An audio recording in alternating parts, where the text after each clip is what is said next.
Guys অনেকদিন পর কক্সবাজার আসলাম আসলে, এন্ড এখানে আসার পর যা দেখলাম এখানে ভেঙে চুরে চুরমার হয়ে গিয়েছে আসলে কক্সবাজার। আমি যদি আপনাদেরকে দেখাই, এই যে দেখুন এখানে কি অবস্থা, লিটারলি হাঁটার কোনো জায়গায় নেই। আগে যে বালির চর এরিয়াটা ছিল ওইটা দেখেন পুরোটা কাভার হয়ে গিয়েছে। আমি যদি একটু জুম করে দেখাই, এখানে হাঁটার কোনো জায়গায় নেই। গাইস শুধু পানির ফোর্সটা একটু দেখবেন, ওয়াও।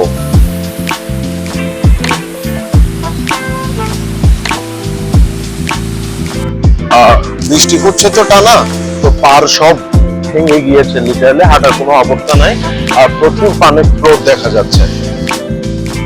এখন আছি হলো আমি লাবণী থেকে হলো সুগন্ধা মাঝখানে, তো খুব বাজে অবস্থা সিচুয়েশন। আর প্রচুর মানুষ আসছে, প্রচুর মানুষ বলতে আসলে অনেক মানুষ দেখা যাচ্ছে এখানে। সবগুলো হলো টাকার বস্তা নিয়ে এসেছে এক একটা। কাইন্ড অফ বলতে গেলে হলো কক্সবাজার যেহেতু বাংলাদেশের ওয়ান এন্ড অনলি হিসেবে, তো প্রতি বছর হলো শুরু থেকে শেষ পর্যন্ত সবাই টাকা জমায় আর বছর শেষে এখানে ঘুরতে আসে। তো বছরে একবার হলো মোটামুটি প্রায় সবারই কক্সবাজার আসা হয়। দেখুন মানুষ প্রচুর, ওই যে দূরে দেখতে পাচ্ছেন মানুষ, প্রচুর মানুষ আসছে।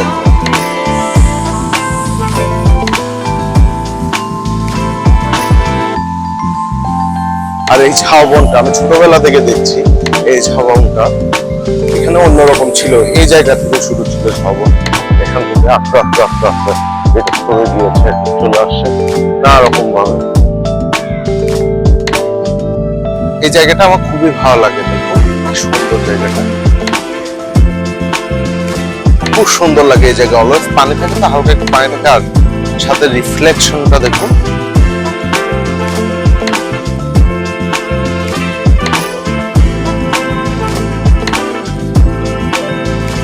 ওয়াও, অসাধারণ।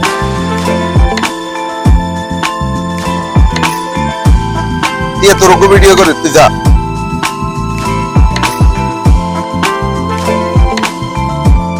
গাইস কোথাও কোনো ভিউ নাই, ফেসবুকে নাই, ইনস্টাগ্রামে নাই, ইভেন ইউটিউবেও নাই, কি এক মহা সমস্যা। আর পরে এখানে এসে দেখলাম সব ভিউ তো এখানে নিয়ে বসে আছে, দেখুন।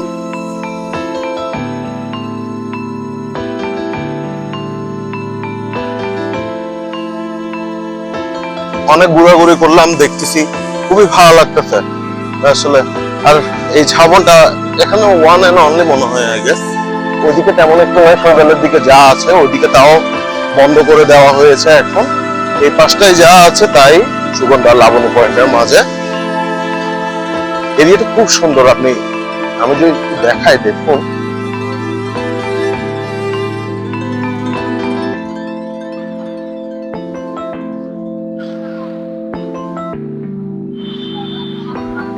আরেকটা মজার জিনিস হলো আমি রিসেন্টলি একটা গিম্বল কিনলাম, DJI 7P Osmo 7P। এটা খুবই আমার কাজে আসছে, কাইন্ড অফ হলো আরেকজন পার্টনারের মতো কাজ করছে।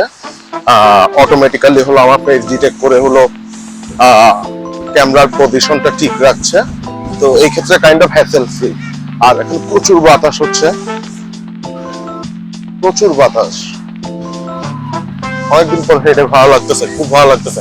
আমি বিগত 3 বছরও এত মজা নিয়ে কক্সবাজারে কোনো সমুদ্র সৈকতে আসিনি।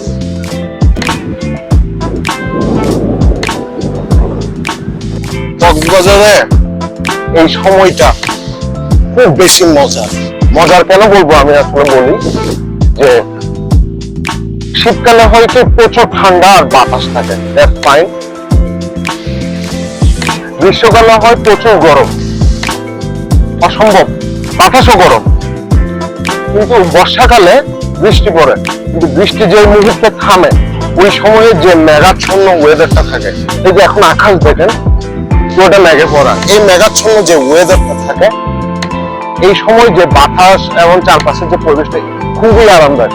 মানুষজনও কম, হিসাব করতে গেলে আমরা এখানে মানুষজনও কমে গেছে এখন, কারণ এটা সিজন না। এখন অলরেডি আমি সুগন্ধা লাবণী থেকে হাঁটা শুরু করছিলাম, সুগন্ধা ক্রস করে এখন প্রায় কলাতলের মোড়ে চলে আসছি। এখানে একদল মানুষ ফুটবল খেলছে, আমি যদি দেখাই,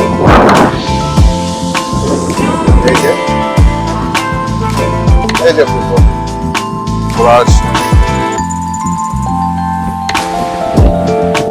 আমি রিসেন্টলি দেখলাম কিছু মানুষ সেন্ট মার্টিন যাচ্ছে। আসলে সাগরের উত্তাল বৈরী পরিবেশে সেন্ট মার্টিন যাওয়া কতটুকু যুক্তিযুক্ত আমি জানি না। তারপরে স্পিড বোটে যাচ্ছে, একটু খবর নিয়ে দেখলাম। তবে সম্ভব হলে আমিও যেতাম। আমি তো প্রায় কলাতলি চলে আসছি, দেখি সামনে কতটুকু যাওয়া যায়। সামনে প্রচুর মানুষ।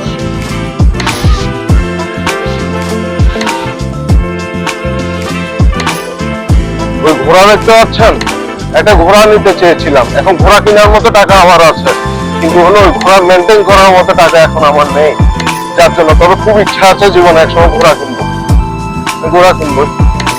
অনেকদিন পর কক্সবাজার আসার পর যে জিনিসটি খেয়াল করলাম, এখানে অনেক নতুন নতুন স্ট্রাকচার হচ্ছে, যেমন স্যান্ডি বিচ রেস্টুরেন্ট। এটা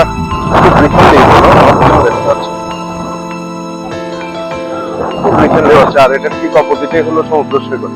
তো এই জিনিসটার বড়ই অভাব ছিল আগে, চায়ের টং এসে হাবে যাবে দিয়ে পূর্ণ ছিল। এখন এই জিনিসটা একটু কাভার আপ করছে, এটা আসলে ভালো। বাইরের দেশে হয় কি, মানুষজন এসে বিচে এসে একটা জাস্ট হলো পলিও না, ওদের ওই বসার ব্যবস্থা থাকে, কতগুলো মাদুর থাকছে, বিছিয়ে দেয়। রেস্টুরেন্টে গিয়ে অর্ডার করলে বিছিয়ে দেয়, ওরা বসে পড়ে এটাচ্ছে। এত আলিশান জীবন যাপন, এই যে এত কিছু থাকে না আসলে। লাল নীল সবুজ হলুদ ভরে গেছে।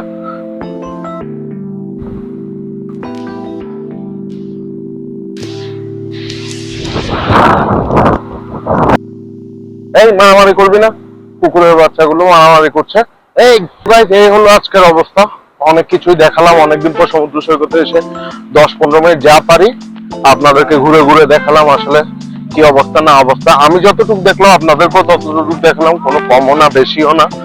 যাওয়ার আগে আরেকটা জিনিস দেখিয়ে দিই, এই জায়গাটা দেখতে পারেন কি সুন্দর। দেখেছেন সমুদ্রের একটু সামনে গ্রিনারি এরিয়া, খুব সুন্দর লাগে। হঠাৎ করে এইসব জিনিস করতে দেখলে, আগে এতটুকু ছিল না, রিসেন্ট জিনিসগুলো এক্সপ্লেন করেছে। এই জিনিসটা ভালোই, খুব ভালোই। সবুজের মাঝখান দিয়ে হেঁটে যাচ্ছি। তো গাইস, আপাতত এখানেই শেষ করছি। আপনাদের সাথে অনেকক্ষণ থাকা হলো, পুরো সমুদ্র সৈকতটা হেঁটে হেঁটে দেখালাম। আর লাবণী পয়েন্ট থেকে কলাতলি পয়েন্ট পর্যন্ত পুরোটাই, আপনারা যেটাকে ডলফিন পয়েন্ট বলেছিলেন, ওটাকে আগে কলাতলি বলা হতো, পুরো জায়গাটাই আমি আসলে দেখালাম কি হচ্ছে না হচ্ছে, ওটাই কভার করার সর্বোচ্চ চেষ্টা করেছে। আর মাঝখান দিয়ে কিছু প্লেস আছে যেগুলো আমার একান্তই পছন্দ, ওই প্লেস গুলো কভার করার ট্রাই করেছে। আশা করি ভালো লাগবে। আর যেহেতু আমি একদম শুরুর দিকে ভিডিও, তো ইন ফিউচার যদি কোনো সাজেশন থাকে অথবা কোনো ভুল হয়ে থাকে, তাহলে আমাকে একটু কমেন্ট করে জানাবেন, কিংবা আপনাদের পার্সোনাল অপিনিয়ন থাকলে ওই ক্ষেত্রেও কমেন্ট করে জানাবেন। আমি অবশ্যই সর্বোচ্চ চেষ্টা করব আপনাদের কমেন্টগুলো রিপ্লাই দেওয়ার। আর এর পাশাপাশি যদি কোনো নতুন প্লেস থাকে যেটা আপনারা দেখতে চাচ্ছেন, কি আছে না আছে, এসব জিনিসপত্র যদি আপনাদের জানার ইচ্ছা থাকে আমাকে অবশ্যই জানাবেন। আমি সর্বোচ্চ চেষ্টা করবো এসব প্লেসগুলো ঘুরে দেখানোর। আর দোয়া করবেন, সবার দোয়াই আপাতত কামনা করছি। এন্ড লাইক এন্ড সাবস্ক্রাইব করে পাশে থাকবেন এই বলে আজকের ভিডিওটা এখানে সমাপ্ত করছি। আল্লাহ হাফেজ।